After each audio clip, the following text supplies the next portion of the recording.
to Jiang Yi by the system? Jiang Yi believed that if such a man existed in reality on the battlefield, would undoubtedly be a full-fledged war maniac. Your Majesty, I have matters to report. Charles is here again. With state affairs growing increasingly demanding, and now the sudden emergence of Somali pirates, Charles seems to drop by Jiang Yi's quarters at every opportunity to report on matters great and small. Speak. Jiang Yi continued piloting the unmanned vessel. Within minutes, we'll reach the waters where the Somali pirates are operating. We've uncovered collusion between the Lighthouse Nation and Somali Kingdom's official departments. That's why the Somali government hasn't lifted a finger regarding this pirate threat. When the Kingdom of Yemen was founded, the Kingdom of Somali was one of the many countries that initiated applications for diplomatic relations. Jiang Yi still found it strange. Why did the Somali government officially? If that's the case, then everything makes sense. Ignore them. A trash kingdom that couldn't even feed its own people. Jiang Yi couldn't be bothered. By normal logic, the Somali pirates. They were part of the Somali Kingdom where piracy ran rampant, threatening the Yemen Kingdom. To avoid provoking conflict, the Yemen Kingdom government would intervene to some extent, preventing the conflict from spreading to their territory.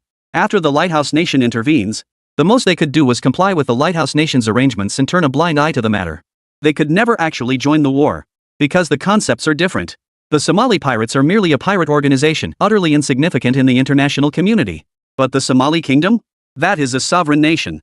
If they were to take action, the situation would escalate into a full-scale war between nations. Given the limited military strength of the Somali Kingdom, their primary concern won't be maximizing gains in war, but whether their nation will be annihilated. So as long as they're not foolish, they'll understand their place and know exactly what to do. The waters of the Aden Gulf. Dozens of speedboats arrived one after another from the Banglad pirate territory, completely surrounding the cargo ship. Only up close did he realize just how big a fish they'd caught this time. The manpower they originally brought along was proving insufficient. A single phone call summoned over 200 more. Combined with their original 300 men, a pirate gang of over 500 gathered here. Every pirate was overcome with excitement. Their expressions were feverish. Like rough men starved for decades suddenly spotting a virgin maiden. A tanker carrying 400,000 barrels of crude oil. It had been ages since they'd landed such a big haul. Do a good job, brothers. If we nail this one, we'll never have to worry about food or drink again. Hassan Rio drew a revolver and fired a shot into the air toward the crew on deck. Then he ordered the pirates to swarm forward, steering the speedboat toward the tanker. The pirates pent up excitement. At this moment, it was unleashed completely. Like ravenous wolves, they pulled out their boarding gear, ready to force their way aboard. But just then, someone noticed a whirlpool forming on the distant sea surface. Strange. There's no wind. How could this be? Hassan Rio frowned in confusion but dismissed it. The urgent task came first. He ordered his men to aim the cannons of all 5 Mark VI patrol boats directly at the crew on the cargo ship. Then he boarded a speedboat himself, preparing to land and carry out the robbery. Bang! The sound of machine gun fire rang out beside him. Hassan Rio frowned, startled for a moment, thinking it might be a misperception. But the next second, he saw several pirates on a speedboat dozens of meters away. Several pirates lay riddled with bullets through their chests. Blood spilled across the deck, spreading across the speedboat. The glaring crimson made his nerves tense. What the hell? Panic surged through Hassan Rio's heart. He whipped his head around to see the spot where the massive wave had just crashed. A gun barrel over a meter long had emerged from beneath the water's surface at some unknown moment. Those bullets had come from here. Damn it! Hassan Rio shouted in panic. We're under attack. Everyone, be careful. Be careful. The other pirates gradually spotted the barrel spraying bullets. Hassan Rio angrily hoisted a makeshift rocket launcher and fired a shot directly at the barrel's position. Boom! The bomb exploded on the water's surface, sending up a huge wave. Was it destroyed? When the waves subsided, Hassan Rio realized the gun barrel was gone. Is this some weapon developed by the Yemen Kingdom? Hassan Rio's deputy said, still shaken. Thankfully, the barrage hadn't targeted them. If it hadn't been the fallen man, it would have been him. Ignore it. Just a cheap trick. Hassan Rio steadied his nerves and ordered the landing to continue. If this was the maritime armed force the Yemen Kingdom boasted about, he'd laugh himself to death. Chief, something's wrong. What is that? But his relief was short-lived. Someone pointed toward the waters below them, their expression filled with terror. Hassan Rio looked down. Only then did he realize. Beneath the pitch-black waters, massive dark shadows swam swiftly below them, densely packed. In the vast expanse of water. It seemed as though any one of them could easily capsize their speedboat. His first thought was that some kind of large marine creature had appeared. For instance, a whale. But no, this thing wasn't as massive as a whale. Even accounting for optical illusion, it was still enormous. But the numbers didn't add up either. As a pirate, he was familiar with many sea creatures, and whales never gathered in such vast, dense schools. So the question arises. If it wasn't whales, then what the hell was it? Damn it. Could it be that they'd encountered the legendary sea beast? At that moment, the expressions on every pirate's face became utterly priceless. Chapter 201, The Fonlan Attack Craft. Hassan Rio unleashed a hail of bullets toward the water below, but the bullet's speed was drastically slowed as they passed through the water current. Their power was greatly diminished. They couldn't even scratch the shadowy figures lurking beneath the waves. Damn, this is weird. Some of the pirate lieutenants felt uneasy, a sense of foreboding rising within them. Terrifying legends of the sea surfaced in their minds. Could this thing possibly be a submarine or something? Impossible. Absolutely not. Who would send so many submarines to a place like this? Submarines are scarce in every country. Even the lighthouse nation couldn't possibly be that flush with cash. Our radar shows no targets in the vicinity. A pirate aboard the Mark 6 patrol boat reported. Hassan Rio gritted his teeth and ordered his men to board the vessel immediately. He just wanted to finish this job and get out of there as soon as possible. Over $3,000 worth of cargo. Enough to live comfortably for a very long time. At that moment, some pirates had already reached the underside of the freighter. Using grappling hooks, boarding ladders, and other tools, they prepared to board the ship one after another. The crew members on deck wore expressions of utter despair. At the thought of the impending slaughter and looting, the timid ones had already retreated to corners, sobbing uncontrollably. Brother, don't be impulsive. Let's talk this out calmly, okay? Tell us what you want, and we'll do our best to meet your demands. What do I want? I want $30 million. Can you give it to me? One of my men just got killed. Hassan Rio was in a foul mood. The captain was rendered speechless. $30 million. Even if I sold every last one of them, I wouldn't make a fraction of that. Hassan Rio sneered maliciously. If you want to blame someone, blame your own stupid king for underestimating us. If he just paid the toll quietly, none of this would have happened. Huh? He fell silent. His smug expression hadn't lasted long when a sudden, thunderous explosion echoed from the distance, sending massive waves crashing across the sea surface. Hassan Rio's boat began to rock violently. Terror gripped his expression. Slammed against the ship's edge, he nearly tumbled into the sea. Damn it, what the hell is going on? He roared, about to demand answers, only to be stunned by the sight before him. An attack vessel surfaced from the water without warning. The waves that had just crashed over them were caused by this very ship capsizing one of their speedboats. What the hell is this? When did it appear? An enemy warship?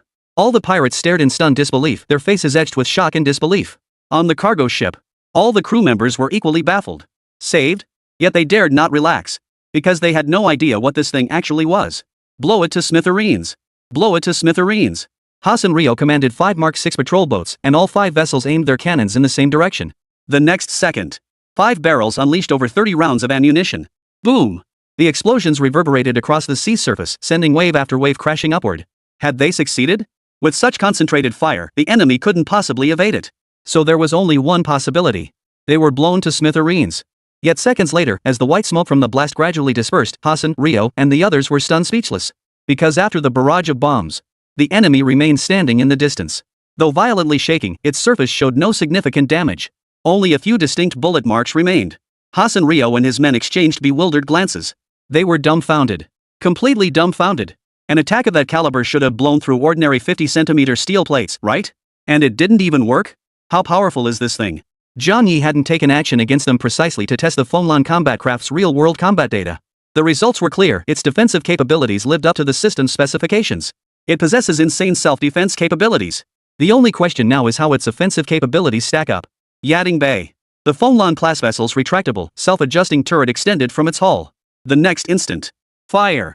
Boom. The deafening blast caused temporary tinnitus in several pirates standing nearby.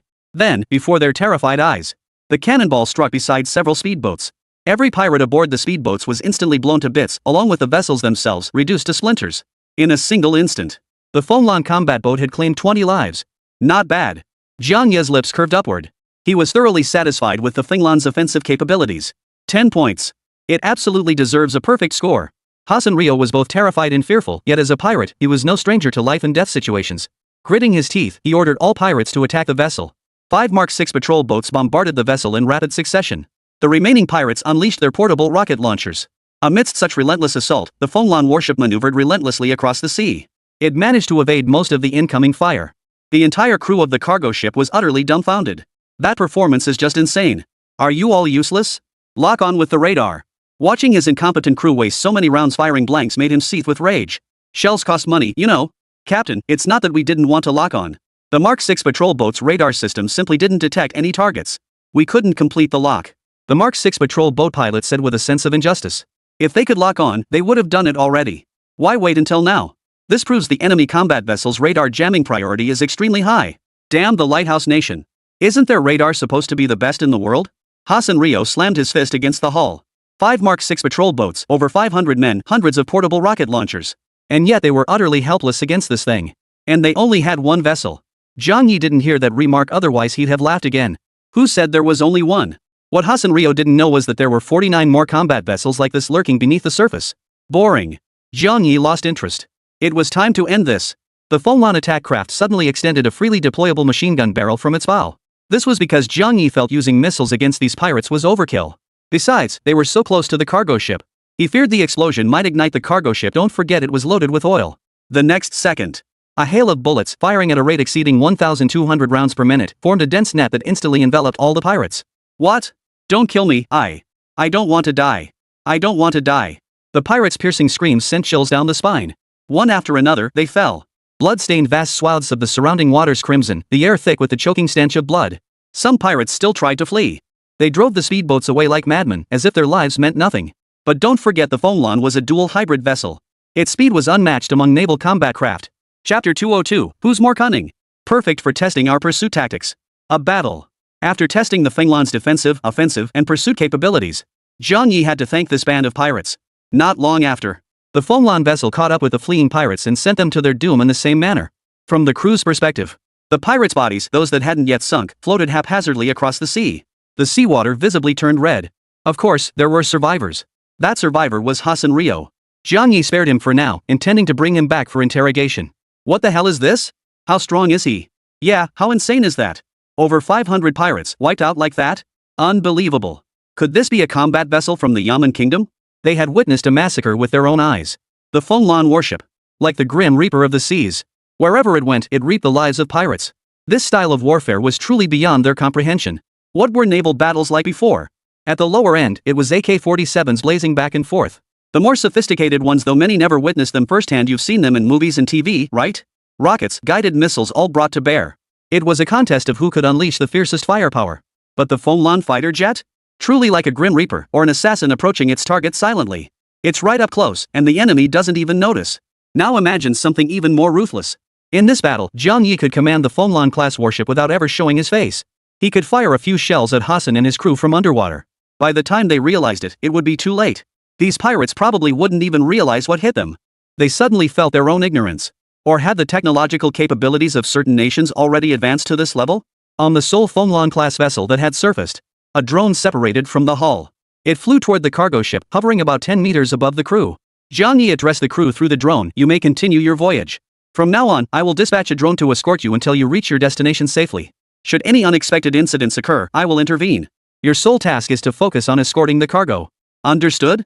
Only then did everyone realize. This combat vessel that had slaughtered the Hassan Rio pirate crew was indeed a product of the Yamen Kingdom. They were overcome with gratitude. The sheer relief of surviving the ordeal finally overwhelmed many, causing them to collapse onto the deck, gasping for breath. Thank you, Your Majesty. Thank you, Your Majesty. Captain Deer was the first to recover. He knelt before the drone, his mouth spilling out frantic words of gratitude. Not Jiang Yi. On this voyage, they were almost certainly going to die at the hands of those deranged pirates. Their methods of torture were countless. A swift death would be preferable. The agony of suffering without resolution could be worse than death itself. The other crew members quickly knelt as well. You serve the kingdom of Yamen. The kingdom will not treat you unfairly. Jiang Yi offered them a few words of comfort. Then he let them continue their voyage. Next, Jiang Yi dispatched men to bring Hassan Rio back, intending to interrogate him thoroughly. The bastard had been knocked unconscious by the blast's shockwave. He lay unconscious on one of their own speedboats. Oh, right. Jiang Yi was also keenly interested in the wreckage of those Mark VI patrol boats. Although the Lighthouse Nation had covered it up, Jiang Yi knew these were undoubtedly products of Lighthouse Nation's technology. So he had them towed back for study. Not that Jiang Yi intended to use them himself. He had something far more advanced. What use was this scrap metal? The reason for dragging it back for study was that it contained the technological secrets of the Lighthouse Nation. Once deciphered, it would be revealed to the world. For the Lighthouse Nation, this might be more painful than outright killing them. Because much of the Lighthouse Nation's maritime weaponry development technology is interconnected and shared. Take the Mark VI patrol boat, for example. High-priority technologies may be applied to other warships. In a sense, revealing the Mark VI patrol boat's technology is like exposing part of the Lighthouse Nation's old secrets. Other nations could directly adopt these technologies or initiate targeted research and development. The technological edge of Lighthouse Nation's warships completely erased. These technologies may have cost the Lighthouse Nation tens of billions, hundreds of billions, or even trillions of dollars to develop. Such precious core secrets were just handed over by Jiang Yi. How could their hearts not bleed? This isn't Jiang Yi's fault for being ruthless. After all, weren't they the ones colluding with pirates, attempting to hinder the development of the Kingdom of Yamen and reveling in underhanded tactics? Jiang Yi would play along to the bitter end. Let's see who's more devious. Covet Naval Base. Report, we've just lost contact with the Hassan Rio pirate gang. They've encountered an unknown situation. For over 20 minutes now, the fleet they dispatched has been attempting to contact the Hassan Rio pirate gang. Not only did they lose contact with the group, even the Mark 6 patrol boats they dispatched for backup have vanished from radar. The news was immediately relayed to Lucas. Lost contact? Lucas frowned, then said after a moment, try contacting them again. They might be busy completing a hijacking mission. The radar issue. He suspected it might have malfunctioned. Such incidents weren't unheard of. He dismissed the concern. He didn't think anything unexpected could happen over there. After all, the Yaman Kingdom possessed no naval forces. This gave the Lighthouse Nation a new approach to dealing with the Yaman Kingdom. Maritime trade is so vital. It was the lifeblood of a nation's economy. Therefore, as long as the Yaman Kingdom fails to develop its own naval power, it will never know peace. He would make the Kingdom of Yemen understand. This hijacking of a tanker carrying 400,000 barrels of crude oil is merely the beginning. But just over 10 minutes later, Lucas began to panic. They still couldn't get in touch with the Hassan Rio pirate gang. Too slow. Dispatch a reconnaissance aircraft immediately to assess the situation. Lucas ordered. A reconnaissance aircraft immediately departed from the Kuwait naval base. It traversed the vast ocean, finally reaching the coordinates where the Hassan Rio pirates had been last contacted. Lucas sat before the screens, watching the real-time aerial footage streaming back. Wait, what's that? Lucas ordered the video to be zoomed in. Not enough. Zoom in further. Still not enough. Zoom in again. Finally, it was magnified over 50 times. Lucas finally made out the details. It was the wreckage of speedboats. He clearly remembered these were the speedboats used by the Hassan Rio pirate gang. Could they really have met with an accident? Quick, move the camera forward and continue reconnaissance. Lucas ordered. Suddenly, the scene appearing on the screen sent a cold sweat running down Lucas's back. Beneath the aerial camera, vast patches of blood red spread across the sea surface one after another. The bodies of Somali men floated lifelessly on the water. Chapter 203. These netizens are geniuses. At that moment, the sky seemed to collapse. Lucas' pupils trembled, his entire being shaken to its core. Judging by the horrific scene, the Hassan Rio pirate crew had likely been wiped out entirely. He was still on the scene, witnessing the wreckage of their Mark 6 patrol boat. Which meant, not only had the Hassan Rio pirates been annihilated, but their 5 Mark 6 patrol boats were almost certainly sunk as well. But who could have accomplished such a feat? The Yaman Kingdom lacks the naval strength to do so. As for the Dragon Nation, they were tied up by the USS Ford and couldn't come to the rescue. Even if the Dragon Nation could come, it wouldn't be this fast. The Dragon Nation's waters are far, far away from the Yading Bay. Damn it! Lucas swallowed hard, his heart racing. Outside the door, someone pushed open the door and entered. Reporting, our task force, dispatched to assist Hassan Rio in deterring the fleet in the Gulf of Aden, has arrived. Lucas saw a glimmer of hope. Quickly, have them salvage the wreckage of the Mark 6 patrol boat and investigate what exactly happened at the scene. As he uttered those final words, Lucas's voice was almost a shout. His mind was now filled with questions. Deep within, a faint, creeping sense of dread began to surface. This was too bizarre. Soon, the investigation data came back. Based on the scene, we found fragments of shrapnel, likely left behind after the Mark 6 patrol boat launched its attack. Additionally, we discovered a large number of bullets in the waters. Their origin is currently unknown, but they likely came from enemy fire. There were no signs of intense combat at the site, indicating a significant disparity in combat strength. Aside from the bodies of the Hassan Rio pirates, no other personnel were found. Upon seeing the investigation report, Lucas's hands trembled. Everything was evident on the surface: the sheer disparity in combat strength. It was as if the Hassan Rio pirates had been slaughtered without putting up a fight, then the attackers simply walked away. Buzz. The phone rang. It was the Lighthouse Nation's Ministry of Defense calling. Lucas instinctively trembled with fear, his once arrogant demeanor now replaced by sheer terror. Because he had no idea how to report this incident. In the dimly lit interrogation room. Where am I? Where have you taken me? Let me go. Hassan Rio was strapped to the interrogation chair, his limbs completely immobilized. He scanned his surroundings. The cramped space felt suffocating. Keep your voice down. At that moment, the interrogation room door swung open. Henry stepped before Hassan Rio and delivered a punch straight to his face. The blow sent Hassan Rio howling in pain. Stars danced before his eyes. He'd barely regained consciousness when he nearly passed out again. Recognize me? Jiang Yi strolled casually into the interrogation room, appearing before Hassan Rio. You? Hassan Rio recognized Jiang Yi immediately. His heart sank instantly. Jiang Yi was here. Meaning this was the Yaman Kingdom. His fate from here on out was all too clear. It's me. Jiang Yi smiled, sitting across from Hassan Rio. His eyes held a playful glint as he looked at him. Let's make a deal. Tell me everything you know, and I might make things easier for you. How about it? Me. Hassan Rio hesitated, a sudden surge of murderous intent washing over him. He turned to find Henry glaring at him. That sturdy, double-door physique. Muscles as solid and powerful as iron. Had he not deliberately held back earlier, a single punch could have sent him flying. I'll talk. I'll talk. Hasan Rio's voice trembled. Jiang Yi clapped his hands. Well said. There's an old saying in the Dragon Kingdom, those who recognize the times are the true heroes. Continue. Hasan Rio confessed everything that had happened, and it turned out exactly as Jiang Yi had anticipated. The Lighthouse Nation wanted the Somali pirates divert the attention of the Yaman Kingdom to help Yisrael swiftly capture Gasha. Beyond military aid, the Lighthouse Nation also gave Hasan Rio and his crew a large sum of money as compensation. They thought this money would secure a comfortable life in their twilight years. But before they could spend a single penny, the subsequent events unfolded. They attempted to hijack a cargo ship but were rounded up in one fell swoop, and he too was captured. Ah! Jiang Yi shook his head with a wry smile. This guy was truly stupid. Probably nothing in this world is more agonizing than dying with money left unspent. Emerging from the interrogation room. Your Excellency, now that the Hasan Rio pirates have been dealt with, shouldn't we issue a clarification? The internet's already painting our Yaman Kingdom as a bunch of cowards. Henry was a straightforward man. He couldn't stand this kind of thing and had been waiting for this moment. Alright, this mission is yours. Jiang Yi patted Henry on the shoulder. After Henry accepted the mission and left excitedly, Jiang Yi contacted Hand. He relayed the information he'd extracted from Hasan Rio to Hand. The goal was to have Hand's side exercise greater caution recently. Yisrael would inevitably launch a large-scale offensive. Upon hearing this, broke out in a cold sweat. Because they had already planned a night raid against Yisrael early this morning. Given the situation, there was no choice but to cancel the mission. Hand had felt like he could have knelt before Jiang Yi in gratitude, convinced the man was a savior sent by heaven to rescue their Gashan. Otherwise, tonight's raid, it could have led to a major disaster. Ever since the Yaman Kingdom failed to issue an official response to the Somali pirates, the Kingdom of Yaman's reputation had plummeted. Yet even so, the Kingdom of Yaman remained a hot topic. Yisrael specifically paid people to stir up online discourse.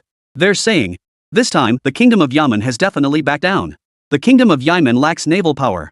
The Kingdom of Yaman is doomed to short-term development, and so on. The reason online sentiment is so easily manipulated is precisely because there are far too many gullible netizens. What a pity. I thought the Kingdom of Yaman would be a breath of fresh air, but they chickened out against a bunch of pirates. Hard to judge them now. What a bunch of wimps. If it were us Koreans facing this, we'd deliver a powerful counterattack to those pirates instead of cowering or, as rumored online, seeking peace talks with them, a truly shameful act. The Yedong King is indeed capable, but it's a pity he doesn't share our Korean bloodline, otherwise he'd be even more formidable. Yeah, Dragon Nation bloodline is definitely the biggest flaw in the Yaman Kingdom. He must envy us for having Korean blood, right? What the heck is the person above talking about? Korea performing at its usual level. Looks like even our Baguette Kingdom is tougher than Yaman Kingdom, at least we won't bow down to a bunch of pirates. Exactly.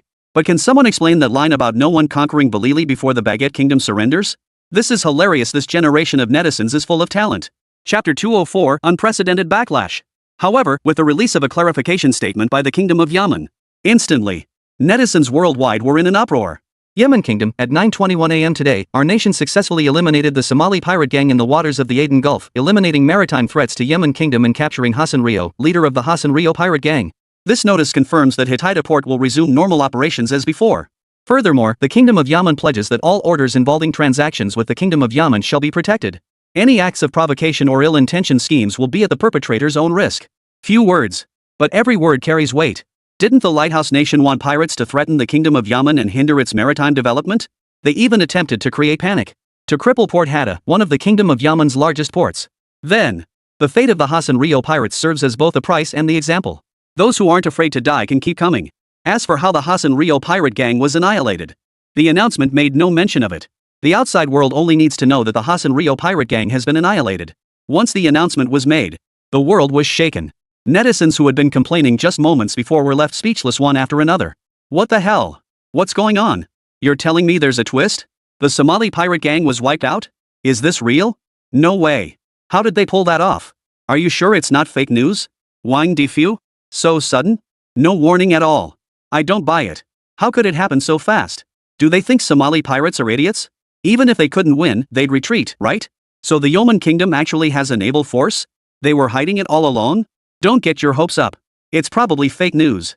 The whole thing sparked a lot of skepticism from the start. That's only natural. The reversal happened too abruptly for people to accept it quickly. Jiang Yi decided to have Henry deploy some naval forces to engage the Hasan Rio pirate gang. No. More accurately, footage of their slaughter. The footage, captured from the first-person perspective of the Fonlan warship, documented how the Hasan Rio pirate gang was utterly crushed. In the footage, it began with underwater footage. Netizens watching this scene wore puzzled expressions. Underwater? Is that a submarine? Wow, a submarine developed by the Kingdom of Yaman? Are you sure it'll work? They thought it was a warship. Turns out it's a submarine. And submarines, unless they're nuclear-powered with nuclear warheads, have extremely limited combat capability. You could even say they have none. And they expect this to defeat pirates battle-hardened by centuries at sea? Especially against the elite Hassan Rio pirate crew? The video continued playing. The submarine suddenly surfaced, and the Hassan Rio pirates finally came into view. The footage then shifts to the first-person perspective of the Fonlan warship as it begins its ascent. As the gun barrels appeared on the Fonlan warship, when the barrels silently locked onto the Hassan Rio pirates, yet they showed no reaction. Everyone stared wide-eyed at the screen. Holy? So that's how it is?